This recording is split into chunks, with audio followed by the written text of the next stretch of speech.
چاہے جس گھر میں اناج نہیں ہو، اور جمعیت علماء کی طرف سے جو بھی ہدایتیں موصول ہوا کرتی تھی اس کام کو انجام دینا، کیونکہ ہمارے عائشہ نگر حلقے مولانا مسعود صاحب، مفتی زبیر صاحب، قاضی نثار صاحب، حاجی بشیر اشفاق بھائی اور دیگر مولانا ایوب ایسے لوگ شامل ہیں۔ مسجدیں بند ہو جانے کے بعد بھی ہم لوگوں نے دوسری جگہ بیٹھ کر کے مسئلے کا حل نکالا اور اس کو کورٹ کچہری جانے سے روکا۔ میں عائشہ نگر حلقہ نمبر 2 کی طرف سے ایک تجویز پیش کروں گا، جیسے مرکزی اسلائی کمیٹی ہماری بنی ہوئی ہے پورے مالیگاؤں شہر، اس کو فعال کرنے کے لیے مسجدوں کو مرکز بنایا جائے، مسجدوں کو کھلی رکھنے کا حکم جاری کیا جائے۔ ان ٹرسٹی کو تاکہ کچھ حضرات جو ہے مسجد میں بیٹھ سکے، اپنا وقت دے سکے اور مسجدوں سے اس کام کو انجام دے سکے۔ ایسی میری گزارش صدر محترم سے، اور انشاءاللہ ہم لوگ حلقہ نمبر 2 سے کام کرتے رہتے ہیں اور مزید کام جبھی جیسا حکم دے گی ہم اپنا کام کریں گے۔ اتنا ہی میں آپ کو بولتا ہوں، اپنی بات ختم کرتا ہوں۔ اللہ حافظ۔ کہ اگر ان باتوں پر دھیان دیا جائے تو مسائل کم سے کم پیدا ہوں اور جلد سے جلد حل ہوں۔ سب سے پہلا مسئلہ یہ ہے کہ گھر میں آنے والی بہو، اس کی سب سے بڑی غلطی یہ ہوتی ہے کہ وہ اپنے ساس اور سسر کے گھر کو اپنا گھر نہیں سمجھتی، جس کی وجہ سے مسائل پیدا ہوتے ہیں۔ نمبر 2، بہویں اپنی ضروریات بڑھا رہی ہیں۔ اگر شوہر کی آمدنی کم ہے تو قیام پر اتفاق نہیں کرتی، جس کی وجہ سے جھگڑے ہوتے ہیں اور مسائل پیدا ہوتے ہیں۔ نمبر 3، حج، عمرہ، چھٹولی، شادی بیاہ، نئے گھر کے موقع پر اور یا کوئی خوشی کی تقریب ہو تو حسن تحائف میں انصاف نہیں کیا جاتا، جس کی وجہ سے مسائل پیدا ہوتے ہیں۔ اگر اعتدال کا راستہ اختیار کیا جائے تو مسائل پیدا نہیں ہوتے۔ نمبر 4، آج چونکہ موبائل کا زمانہ ہے، ہر کسی کے پاس، چاہے مرد ہو یا عورت، ہر ایک کے پاس اینڈرائڈ موبائل ہے، جس کا غلط استعمال رشتوں میں دراڑ پیدا کرتا ہے۔ اسی طرح مذکورات کی ایک بہت بڑی تعداد پڑوسی ملکوں کے ڈرامہ سیریل دیکھتی ہیں، جس کی وجہ سے گھر ٹوٹ رہے ہیں۔ اس جانب بھی توجہ دینے کی ضرورت ہے۔ نمبر 5، اولاد کی تربیت میں عورتوں کا سب سے بڑا حصہ ہوتا ہے، لیکن اب ایسا محسوس ہو رہا ہے کہ مذکورات اس ذمہ داری سے بھاگ رہی ہیں۔ بچہ اگر پریشان کرتا ہے تو شوہر کو بار بار فون کر کے پریشان کرتی ہے، جس پر میاں بیوی اور ساس سسر میں لڑائی جھگڑے ہوتے ہیں اور مسائل پیدا ہوتے ہیں۔ نمبر 6، افسوس کی بات یہ ہے کہ عصری تعلیم یافتہ احباب جیسے ڈاکٹر، ٹیچر، انجینئر، پروفیسر، ان کے گھروں میں مسائل زیادہ آتے ہیں، حالانکہ ایسا نہیں ہونا چاہیے، یہ تو پڑھے لکھے لوگ ہیں۔ نمبر 7، اور بہت زیادہ افسوس کی بات یہ ہے کہ علماء اور حفاظ کے گھرانے بھی مسائل میں گھرے ہوئے، جبکہ انہیں خود محبت سے مسائل حل کرنا چاہیے، لیکن نوبت پنچایت تک آ رہی ہے، یہ اچھی بات نہیں۔ نمبر 8، زیادہ تر پنچایت میں فریقین جھوٹ کا سہارا لیتے ہیں اور وہ یہ سمجھتے ہیں کہ اگر میں سچ بول دیا تو پنچایت میں میری نام پڑ جائے، جس کی وجہ سے مسائل کم ہونے کی بجائے بڑھ جاتے ہیں۔ اس لیے پنچ حضرات بات شروع کرنے سے پہلے فریقین کو سمجھا دیں کہ آپ سچ بات بولیں تاکہ مسائل جلد سے جلد حل ہو جائے۔ نمبر 9، پنچایت میں کچھ احباب فریقین کی طرف سے پنچ بن کر آتے ہیں، لیکن جب پنچایت شروع ہوتی ہے تو وہ فریق بن کر بات کرتے ہیں، یہ مناسب بات نہیں ہے۔ اگر اور اصول کی بات کرنا چاہیے، انصاف کی بات کرنا چاہیے تاکہ دونوں فریقوں کو اطمینان ہو۔ نمبر 10، حکمت اور مصلحت سے پنچ جو فیصلہ کرتی ہے فریقین کو اسے ماننا چاہیے۔ بعض مرتبہ پنچایت میں محبت سے کام نہیں چلتا تو سختی کرنا پڑتی ہے، تو اس سلسلے میں جمعیت ہماری رہنمائی کرے۔ نمبر 11، سماج اور معاشرے میں جو خرابیاں پیدا ہو گئی ہیں جیسے خودکشی،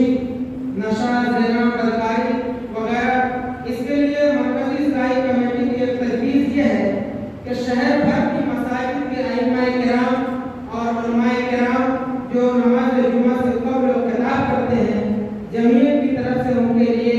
ایک اجلاس منعقد کیا جائے اور ان کے سامنے ایک مضبوط رائے عمل پیش کیا جائے تاکہ علماء اور ائمہ کے ذریعے ایک اچھا اور پاکیزہ معاشرہ وجود میں آ سکے۔ ان چند گزارشات کے ساتھ میں اپنی بات ختم کرتا ہوں۔ السلام علیکم۔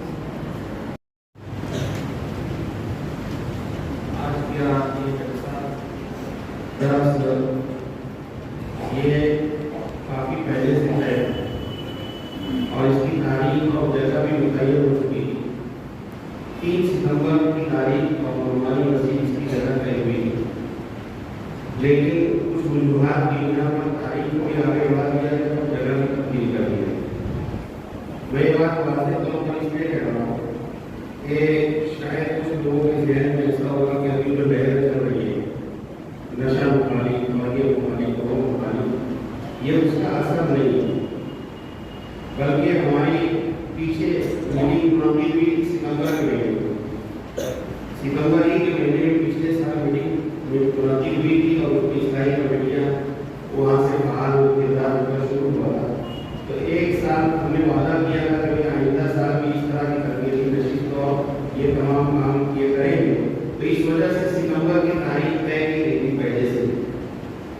اور ویسے حالات چل رہے ہیں، کوئی بات نہیں ہے، لیکن یہ واضح کرنا ہمارے ساتھیوں کی جانب سے بات بار بار آ رہی ہے کہ اس بات کو واضح کیا جائے کہ یہ بڑی ہماری ایسا نہیں کہ فلاں کھڑا ہوا ایسا نہیں، اور جمعیت کے پیداوار کے اندر جیسا کہ مولانا اقرار صاحب نے بیان کیا کہ اصلاح معاشرہ جمعیت کے پیداوار سے،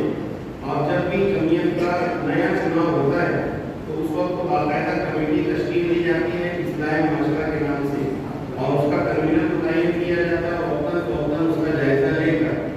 جو ہے اس کام کو آگے بڑھایا جاتا ہے۔ اور ہمارے صدر محترم تو ماشاءاللہ اصلاح معاشرہ کے نام سے صرف مانے تو ہمیں پوری دنیا میں مشہور ہے، حضرت کی اصلاح معاشرہ کی کیسے پوری دنیا میں سنی جاتی ہے، تو یہ وقتی نہیں ہے بلکہ مستقل کام ہے، الحمدللہ انجام دیا جا رہا ہے۔ اور اسی کی ایک کڑی ہے کہ پچھلے سالوں میں جو سماجی مسائل تھے، سماجی مسائل یعنی کوئی میاں بیوی کے مسائل ہیں، آپس میں وراثت کے مسائل ہیں، اسی طرح نوجوان بچے اور بچیوں کے جو مسائل پیچھے ہوئے، اور اسی طرح مرتد ہونے کے معاملات سامنے ہیں، اور اسی طرح نشے کا معاملہ، قتل کا معاملہ یہ سب بڑھ رہا ہے، اس کے پیش نظر یہ بات طے کی گئی، اور جو برسہ برس پہلے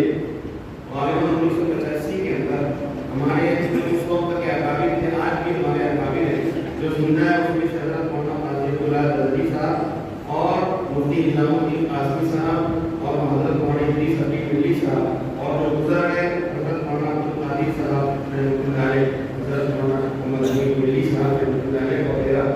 اور ہمارے نائب پورے کے حاجی المجید صاحب، اور اس طرح کے بہت سارے ایسے لوگ تھے کہ جنہوں نے اصلاحی کمیٹیاں قائم کی اور مزید قائم کی، اور اس کے بہتر اثرات مرتب ہوئے،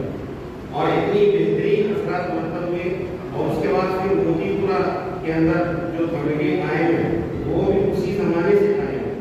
بعض علاقوں کے اندر وہ جو 1985 کے اندر بنی تھی وہ قائم رہیں گے، اس میں سے سب سے فعال جو ہے موتی پورہ والی جو اصلاحی کمیٹی ہے، تو یہ تجویز آئی، اور تجویز کے آنے کے بعد اس پر قدم اٹھایا گیا، اور الحمدللہ ہر حلقے میں ہمارے لوگ ساتھی جا کر کے مسجدوں کے اندر جا کر، حلقوں میں جا کر، وہاں جا کر اصلاحی کمیٹی کے بارے میں بیان کر کے، اور کمیٹیاں الحمدللہ تیار کی، جس کی کارگزاری آپ حضرات کے سامنے رکھنا مقصود تھا۔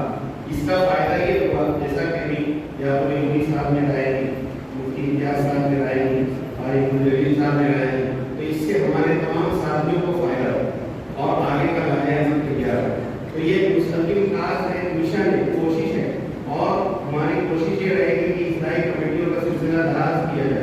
اس لیے ایک صاف بات یہ ہے کہ تقریر اور بیان سے وقتی طور پر کچھ دائرہ تو دل میں پیدا ہوتا ہے، لیکن اصلاح کا طریقہ کار وہی ہے جو میں اول بتا کہ آدمی کو اپنے غلطی کا احساس دلا کر غلطی پر معافی اور توبہ پر آمادہ کیا جائے، یہ اصلاح کا صحیح طریقہ ہے۔ اور یہ کام اصلاحی کمیٹیاں کرتی ہے کہ جو بڑی غلطی پر ہے اس کو اس کی غلطی کا احساس دلایا جائے، تو یہ طریقہ کار بہت مؤثر ہے۔ اور اصلاح جو ہوتی ہے وہ مسئلے اور جو جن کی اصلاح کی جا رہی ہے وہ سامنے موجود ہو، بات چیت ہو، گفتگو ہو، قرآن و حدیث کے حوالے سے ان کو احکام سنائے جائے، یہ طریقہ اصلاح کرے۔ بہرحال جو کمیٹی بات میں اس لیے سمجھ میں آ جائے کہ آج کے اجلاس کا اصل مقصد جو ہے وہ اصلاحی کمیٹیوں کو جوڑ کر ان کی کارگزاری سننا اور اسی طرح ان کی کارگزاری ان کی تجاویز وغیرہ جو ان کی طرف سے آتی ہے وہ باتیں تو بتا کر ان تجاویز کو منظوری دینا۔ پیچھے ہماری ورکنگ کمیٹی کی میٹنگ ہوئی تھی اور اس کے اندر کچھ تجاویز جو آئی تھی اور سال بھر سے کچھ باتیں سامنے آ رہی ہیں اور اسی طرح حالات کے پیش نظر کچھ باتیں طے کی گئی ہیں۔ ان باتوں میں جو باتیں قابل تھی کہ مشورے کے ذریعے سے اس کو طے کیا جائے اس کو میں بھی پراپر سناتا ہوں۔ ابھی ہمارے محترم نے چٹھی دی کہ جو عورتیں مکلفہ ہیں اور ان کے بچے بھی اور وہ شادیاں بھی کرنا چاہتی ہیں، مگر جب لڑکوں سے شادی کر تو بچے لینے سے منع کر دیتے، اس پر غور کیا جائے۔ اس کے سلسلے میں میں مختصر دو بات کہنا چاہتا ہوں۔ ہمارا تجربہ یہ ہوا اور ائمہ کرام کی میٹنگ میں اور اغوا کمیٹی کی میٹنگ جو اسی مسجد میں ہوئی تھی 22 دن پہلے، اس میں میں نے کہا تھا کہ ہمارا تجربہ یہ ہے کہ مالیگاؤں کے اندر تقریباً 3,500 خواتین یا تو سرے سے ان کی شادی ہوئی نہیں، 40-45 سال کی عمر کو پہنچ گئی، یا مکلفہ ہے شادی کی عمر ہے لیکن شادی نہیں ہوئی، بیوہ ہے شادی کی عمر ہے شادی نہیں ہوتی۔ اس کے اندر دونوں کہ یا تو وہ خود کسی وجہ سے کرنا ہی نہیں چاہتی اور یہ ہے کہ ان کے سرپرست جو موجود ہے، والد موجود ہے تو والد بھائی بہن وغیرہ موجود ہے تو اس کو شرم اور ہار سمجھتے ہیں، حالانکہ ایسا نہیں۔ قرآن کریم میں اللہ کا ارشاد ہے کہ تم بغیر شادی شدہ ہوتے، چاہے وہ سیدھے سمجھو شادی کی ہو نہ کی ہو، مطلقہ ہو بیوہ ہو، ان کی شادیاں کراؤ۔ اور ایک بیوہ سے بات ہوئی، جیسے اصلاحی کمیٹی کی تعلق سے بات ہوتی ہے، کسی نے اس کو متوجہ کیا کوئی فلاں عورت ہے، اس سے بات کی جائے، فلاں شخص اس سے نکاح کرنا چاہتا ہے، تو اس سے جب بات کی گئی تو اس عورت کا آخری جواب جو یہ تھا، اس نے اس پر سوال کر دیا اور اس کا سوال یہ تھا کہ حدیث شریف میں آتا ہے کہ جو عورت اپنے بچوں کی پرورش کے واسطے اپنے شباب کو برباد کرے تو وہ عورت اس کے لیے جنت کی بشارت اللہ کے رسول صلی اللہ علیہ وسلم نے دی ہے۔ اس کا جواب مجھے میں اس واسطے شادی نہیں کر رہی، اس کا جواب میں نے دیا، صحیح دیا ہے غلط دیا، کہ وہ ایسے وقت کی بات ہے کہ جب وہ اپنی عفت اور پاک دامنی کو سنبھال سکے، یعنی عفت اور پاک دامنی والی زندگی گزار رہی ہے اور نکاح نہیں کر رہی ہے، اس کی عزت اس وقت محفوظ ہے ایسے حالات۔ لیکن آج ایسے حالات نہیں، اور جو آپ کی عمر ہے اور جو آپ کے حالات ہیں اور آپ کے پاس شادی کی جو پیشکش کی جا رہی ہے، اس اعتبار سے آپ کو شادی کر لینا قرآن کے حکم کے مطابق زیادہ بہتر ہے تاکہ عزت اس وقت محفوظ رہے۔ اور جب بچے ہیں اور وہ بچوں کو لینے کے لیے تیار ہے کہ آپ کو شادی کر لینا چاہیے۔ یہاں پر یہ محترم نے جو چیز کی اس کے اندر جو خاص بات لکھی ہے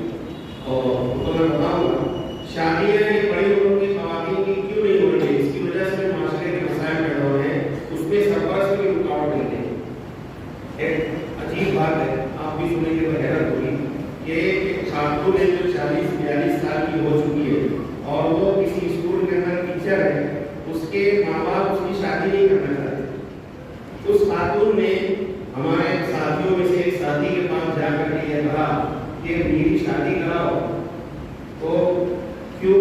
آپ کرو، آپ تو ماشاءاللہ کھانے پینے والے اور کماتے ہو۔ تو اس نے کہا جو جملہ یاد سمجھنا کہ میرے والدین میری شادی اس لیے نہیں کرا رہے ہیں کہ اگر میری شادی ہو گئی تو میرا پگار میرے شوہر ہو جائے گا۔ یہ بھی اسی کا سوال ہے۔ تو ہماری جانب سے बात ये नहीं चलनी चाहिए मुझसे कि जो बड़ी उम्र की जो जवानी की उम्र है, शादी की उम्र है, ख़वातीन है, उन्हें निकाह कराएं और नौजवानों को आमादा करें। अब एक रुकावट ये आती है कि खातून शादी करना चाहती है लेकिन उनके पास बच्चे होते हैं, जो शादी करने वाला है वो बच्चा नहीं चाहता, और बच्चे का क्या मतलब, तो ये भी जहन साजी करें और मैं क्या भी इस सिलसिले में जहन साजी करें, हमारी इस्लाही कमेटियों के जिम्मेदारान भी जहन साजी करें कि अगर अल्लाह ताला ने दिया है और अगर तुम बच्चे बजे लोगे, परवरिश करोगे। अभी मैं मुफ्ती अब्दुल खालिक साहब मद्रासी जो नायब मुफ्ती दारुल देवबंद 2 दिन पहले सबक में उन्होंने अजीबोगरीब बात सुनाई और वो सवाल ये था कि आपने अभी तक शादी क्यों नहीं की? तो हजरत ने उसका जवाब दिया बहुत तफसीली है और उनके जवाब का खुलासा ये है कि मेरे वालिद की 3 बीवियां थी जिसमें से 3 लड़के थे और 12 लड़कियां थी। जब मेरे वालिद ने इंतकाल हुआ तो उस वक्त मैं बड़े बेटे होने की हैसियत से मुझे गोया कि जिम्मेदारी दी गई कि ये 15 बच्चे और बच्चियां और इनकी जो औलाद होगी इनकी शादी करने की जिम्मेदारी तुम्हारी रहेगी। तो मैं 30 शादियां कर चुका हूँ और 2 अभी जवान हो रहे हैं, उनकी भी इंशाअल्लाह शादी करूंगा। तो मैं एक ऐसा शख्स बनूंगा कि जो बगैर बीवी वाला होकर 40 बच्चे और बच्चियों में निकाह कर दिया। तो ये निकाह करा देना किसी का और किसी की परवरिश करना थोड़ा सवाब और नेकी का काम है, तो ऐसी जहनसाजी की जाए कि बच्चे हो तब भी उनको ले ले। और अल्लाह ताला ने फरमाया कुरान में आया पर कुरान की बताया उनको मसला ये जो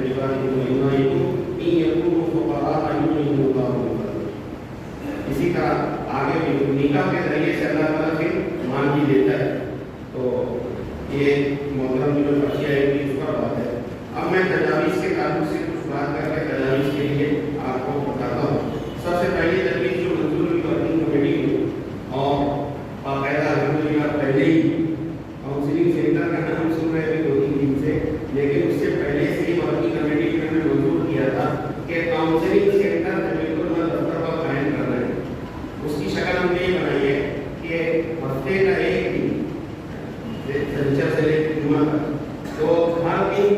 2-2 दिन की जिम्मेदारान वो दफ्तर पर बाद नमाज इशा 1 से 1.5 घंटा देंगे। जो नौजवान है कुछ बातें अपनी रखना चाहते हैं, बच्चे हैं, बच्चियाँ हैं या बड़ी उम्र के भी लोग हैं, अपना रोकड़ा सुनाना चाहते हैं। बहुत सारे वालिदैन हैं जो अपने बच्चों के ताल्लुक से कुछ बातें बच्चों को नहीं बोल सकते, तो वो उन तक बोले। जैसा कि खुशी के वाक़यात ऐसा वाक़यात हुए, उसके अंदर ये है कि आदमी अपने जज्बात का और अपने दिल की बात का इजहार भी नहीं करता, तो उसके लिए काउंसलिंग सेंटर। इसी तरह जो है बहुत सारी मतलब ऐसा होता है कि हमारे पास भी लोग आते हैं, जैसे अभी इस्लाही कमेटी की कार्यक्रम में बयान हुआ कि तलाक देना चाहते थे लेकिन उनको समझाया गया तो तलाक नहीं दिए। तो ऐसे भी कुछ लोग आएंगे, अल्हम्दुलिल्लाह हमारे पास भी कुछ लोग ऐसे आते हैं कि मैं ये काम करना चाहता हूँ, ये करूँ नहीं करूँ, इसके सिलसिले में मेरे वालिदैन रुकावट बनते हैं या मेरी बीवी रुकावट बनती है, मैं क्या करूँ। तो इसलिए हमने कानूनदान हज़रात, मुफ्तियान किराम, उलमाए किराम और अहलकार हज़रात और मामले को निभाने वाले जो हज़रात होते हैं वो, और इसी तरह एक बात पीछे आई थी, हमारी मीटिंग में भी आई थी कि अभी शाहपुर में खुदकुशी की और उसकी खुदकुशी की जो वजह थी वो गरीब है, वो ये है कि वो इतनी मजबूर और बेकस बेसहारा हो गई थी कि उसके पास अपनी दवा के लिए 1000-1500 रुपये नहीं थे, जिससे मजबूर होकर उसने खुदकुशी कर दी। तो शहर के अंदर एक बात फैली कि खुदकुशी की एक वजह जो है माली परेशानी भी है। हालांकि मेरी अपनी ज़ाती राय है कि लोग लाखों में मकबूल हो जाते हैं, बहुत ज़रूरत होती है तो भी खुदकुशी नहीं करते, एक्टर रुपये वाक़यात है। इसलिए हमने काउंसलिंग सेंटर में हमने अपने आप को भी पेश किया है। हमारा इदारा है जिसके जरिए से हम गरीबों की, युवाओं की और लोगों की मदद करते हैं। तो अलग अलग किस्म के अफराद को लिया गया है। मैं नाम सुना देता हूँ कि इन अफराद की तरतीब इस तरह बनी है। हफ्ते में एक दिन इशा की नमाज के बाद 1 से 1.5 घंटा देंगे। तो शनिचर के दिन हमारे नंबर 3 के साथ मुफ्ती अब्दुल मालिक साहब और उनके साथ रहेंगे, इनके साथ ही हाजी हदीस रहेंगे। इसी तरह इतवार के दिन कानूनदान एडवोकेट न्यायाधीश मोदी साहब वो बाकायदा को वहाँ दफ्तर पर देंगे और इनके साथ अब्दुल मालिक वगैरह ये भी कानून वगैरह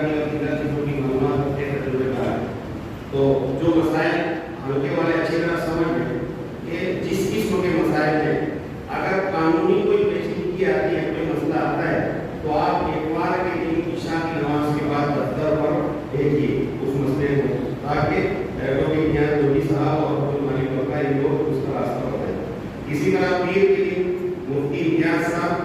मसूद भाई मौलाना कंपाउंड वाले और खालिद सिकंदर। मुफ्ती इम्तियाज साहब को बेटी हुसैन बताएंगे और खालिद सिकंदर और मसूद मौलाना कंपाउंड वाले ये लोग पुलिस स्टेशन के मामला है, महिला मंडल के मामला है, इन मामला से बखूबी वाकिफ है, तो उस सिलसिले में वो नहीं करेंगे। इसी तरह मंगल के दिन मैं खुद और मेरे साथी हाफिज मुख्तार जमानी साहब, ये हम लोग इसकी मंगल के दिन इसकी ये रहेगी कि अगर कोई ज़रूरतमंद हो, शदीद ज़रूरतमंद है और कोई ज़रूरत हो जिसकी वजह से उसकी मेडिकल की इमदाद की जा सकती हो, तालीम के अंदर उसकी इमदाद की जा सकती हो, या राशन पानी वगैरह के ताल्लुक से इमदाद की जा सकती हो, तो मंगल के दिन हम इंशाअल्लाह बैठेंगे। और बुध के दिन मुफ्ती आमिर उस्मानी साहब और इसी तरह कुल जलील जलीली साहब, ये दो मामला को सोचेंगे। इसी तरह जुमेरात के दिन मुफ्ती अता रहमान साहब और मौलाना सलीम मिली साहब, ये बात वाज़ेह करते हैं कि आमिर को क्या लगता है कि बहुत सारे मामला ऐसे रहते हैं, बोलते हैं ऊपर नीचे का कुछ है, तो इसलिए मौलाना सलीम मिली साहब बाकायदा इस खिदमत को करेंगे। अगर ऐसे मसाइल है तो आप जो है जुमेरात के दिन आप देखिए, इशा के बाद इंशाअल्लाह मसला हल होगा। तो ये काउंसलिंग सेंटर रहेगा। जुमा के दिन हमारे जो सेक्रेटरी साहब जुमेरात के दिन वो इशा के बाद कुछ लाने ले जाने के मसाले रहते हैं, बैंक से आना, ससुराल जाना, सब, तो उसकी वजह से जुमा के दिन का जो तो मगरिब का इशा है, इसके अंदर खिदमत अंजाम देंगे मौलाना इमरान अफजल नबी साहब और मुफ्ती अब्दुल रहमान साहब और इमरान इंजीनियर साहब। और इसके अंदर ऐसे मसाइल जैसे मसाजिद वाले हैं, मदारिस वाले हैं, वो लोग औकाफ के बारे में, रजिस्ट्रेशन वगैरह के सिलसिले में और दीगर चीज़ों के सिलसिले में मालूमात चाहते हैं, तो इंशाअल्लाह उस वक्त ये मालूमात भी मिल जाएगी। ये हमारे काउंसलिंग सेंटर का निज़ाम रहेगा, तो इंशाअल्लाह इसके हफ्ते से शुरू कर दिया जाएगा। और इसके साथ साथ इसकी बाकायदा पर्ची बनाई जाएगी, हैंडबिल बनाया जाएगा और उस हैंडबिल के ऊपर हेल्पलाइन यानी नंबर भी दिया जाएगा, ताकि अगर फ़ोन से कोई रब्ता करना चाहे तो जिम्मेदार से फ़ोन के जरिए से रब्ता कर सकता है। एक दूसरी तजवीज़ आई थी अब्दुल मालिक बकरावाला साहब हमारे यूनिवर्सिटी साहब की जानिब से, जिसको मंजूरी दी गई, वो ये है कि महिला कोर्ट के अंदर हमारे बच्चे, हमारी जो मुअज़्ज़ज़ ख़वातीन है, जो तलक़ा है, किसी वजह से वहाँ पर जाती है, केस करती है, तो वहाँ पर वो जमा रहती है, तो अब मसाइल इस्लाही कमेटी के काबू में नहीं आ पाते, तो वहाँ वो लोग जो रहते हैं परेशान रहते हैं वहाँ भी, तो हर हल्के से कुछ अफराद ऐसे चाहिए हमें, हर हल्के से कुछ ऐसे अफराद चाहिए कि जो महिला मंडल का चक्कर लगाते हैं और वहाँ पर जो खातून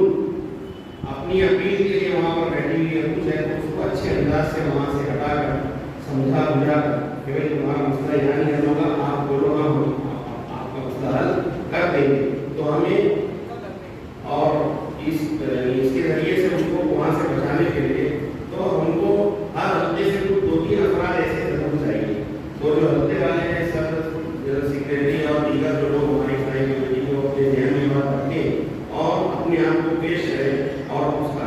उसका दूसरा काम ये है ऐसे लोगों का कि जो मुर्तद होते हैं ना, यानी जो मज़हब तब्दील करना चाहते हैं, तो कोर्ट के कायदे के मुताबिक उनको पहले अपनी दरख्वास्त देनी पड़ती है और अदालत जो है वो कोर्ट के बाहर उनका नाम चस्पा करते हैं कि भाई अपना मज़हब तब्दील करना चाहते हैं या ये कि अपना मज़हब तब्दील करके खुदा से निकाह करना चाहते हैं, तो उनके नाम रहते हैं। अगर ये लोग वहाँ आते जाते रहेंगे, अभी तक तो अल्हम्दुलिल्लाह वो जो पोस्ट चली थी इसके बारे में वजाहत करूँ, तो एक दिन में इतनी गलतियाँ मुर्तद हो गई मालेगांव में, वो 2017 का मामला है और उसके तो मालेगांव में पूरे जिले नासिक का मामला था और उसके अंदर मालेगांव की तो एक ही दो बहरहाल मुश्किल से एक रही होगी, मनमान, नासिक और चांदौड़ वगैरह की गलतियों का मामला था। इसलिए वो फिक्रमंदी की बात तो जरूर है, लेकिन उससे जो है घबराने की जरूरत नहीं। तो ये जो अपराध तय होंगे दोनों चीज़ें देखेंगे और अल्हम्दुलिल्लाह अगर इस ये काम होगा, हमारे जो मसूद भाई हैं और खालिद सिकंदर और दीगर जो लोग वो बाकायदा वहाँ बैठते हैं, जाते हैं, आते हैं, कोई ऐसा मामला दिखता है तो उसको हटा करके वहाँ से करते हैं और एक वसी पैमाने पर होगा तो इंशाअल्लाह अच्छा काम होगा। उसके बाद एक तजवीज़ फारिग जलील साहब की तजवीज़ आई है जिसको मंजूरी दी कि हमारा ये जो जोड़ है वो तो तमाम 6 हल्कों की सिलाई कमेटियों का है, लेकिन हर महीना एक हल्के का जोड़ होना चाहिए ताकि फालियत आए सिलाई कमेटियों के अंदर और जो इलाके में नहीं है उस इलाके में बने। तो इसके लिए इसको भी मंजूरी दी गई और इंशाल्लाह अक्टूबर के महीने में इन्हीं तारीखों के अंदर आगे पीछे करके हल्का नंबर 1 इस्माइल रहमानी साहब जो जनरल सेक्रेटरी इसके जिम्मेदार है, हल्का नंबर 1 में अक्टूबर यानी आइंदा आने वाले महीने के अंदर इंशाल्लाह हल्के बर्तन जोड़ करेंगे। इस्लाही कमेटी जहाँ मौजूद नहीं होगी उसको पार करने की कोशिश करेंगे और जो भी मामला वहाँ पर हो मशवरे मशवरा भी होगा। और उसके बाद फिर इसी तरह की तरतीब हल्का नंबर 2 वाले नवंबर के महीने में, हल्का नंबर 3 वाले दिसंबर के महीने में और हल्का नंबर 4 वाले जनवरी के महीने में इस तरह तरतीब रमजान के महीना वो मशवरा करके दिया जाएगा कि इस तरतीब से इंशाल्लाह साल भर ये सिलसिला चलता रहेगा। ये हर रोजे वाले इसको नोट कर ले और जैसे भी तरतीब बने इंशाल्लाह उनको मुकर्रर कर दिया जाएगा। इसके बाद अली अब्बास साहब की जानिब से एक तजवीज़ आई थी कि अभी जो हालात चल रहे हैं इन हालात की रोशनी के अंदर इस्लाह माशरा का जलसा हर मस्जिद में होना चाहिए। हर मस्जिद के इमाम इस बात की फिक्र करे कि अपने एतबार से मुकर्रिर को लाकर या खुद मुकर्रिर को खुद इन सूरत मसाइल पर नशा है, खुदकुशी है, कत्ल है और इस तरह ये जो ज़िना वगैरह के वाक़यात बहुत ज़्यादा होते हैं। तो इन बातों को पर 4 मौज़ूआत पर कम से कम फिलहाल हर मस्जिद के अंदर इस्लाह माशरा का जलसा होना चाहिए, चाहे 4-5 ही क्यों ना बैठे, लेकिन हर मस्जिद के जरिए से पैगाम पहुँचे। और जुमा के अंदर जो होती है उसके लिए अलग कमेटी है, वो अपना काम करे और अपना काम करते रहे। इसी तरह अभी मुफ्ती इम्तियाज़ साहब ने तजवीज़ की और ये पहले से जहन में थी और हमारे जिम्मेदार ने बात तय की है कि अभी तक इस्लाही कमेटी जो है अपने मामला किसी कॉपी के ऊपर फुलस्केप के ऊपर या कोई दूसरा रजिस्टर के ऊपर नहीं लेती थी, लेकिन अब बाकायदा जैसे जो है मसल वगैरह तैयार होगी अलग वर्णन के तहत उनको प्रिंट जमीयत दफ्तर की जानिब से हर इस्लाही कमेटी को दी जाएगी कि वो इन मामला को उसी प्रिंट को जो है मसल जो है उसी के ऊपर दर्ज करे, दोनों फरीक के बयान और फिर उसके बाद चर्चा का फैसला वो उस मसल के ऊपर दर्ज करे और ताकि एक साथ काम हो और उस कागज़ की अहमियत होगी, इसको भी मंजूरी दी जाती है। इंशाअल्लाह चंद दिनों में हम जो है शहरी पंचायत की जरूरतों की जानिब से तमाम इस्लाही कमेटियों को कागजात फराहम करेंगे। और इसी तरह सीरत के प्रोग्राम भी इंशाअल्लाह होने 1 रबीउल अव्वल से लेकर 12 रबीउल अव्वल तक और हर हफ्ते के अंदर 2 प्रोग्राम होंगे। तो इस सिलसिले में हफ्ते वालों को कहा गया है तो उनसे गुजारिश है कि अगर अभी तय करके लाए हो तो अभी प्रोग्राम के बाद उसको लिखा दें और अगर नहीं तय की हो तो कल तक तय कर लें ताकि ऐलान करना आसान है। मालेगांव मुस्तफ़ा बंगार बाज़ार डायमंड कारपेट होलसेल रेट में कारपेट दिया जाता है। हर किस्म का यहाँ पर कारपेट दिया जाता है। हमारा पता याद रखें, मालेगांव मुस्तफ़ा बंगार बाज़ार डायमंड कारपेट होलसेल रेट में दिया जाता है।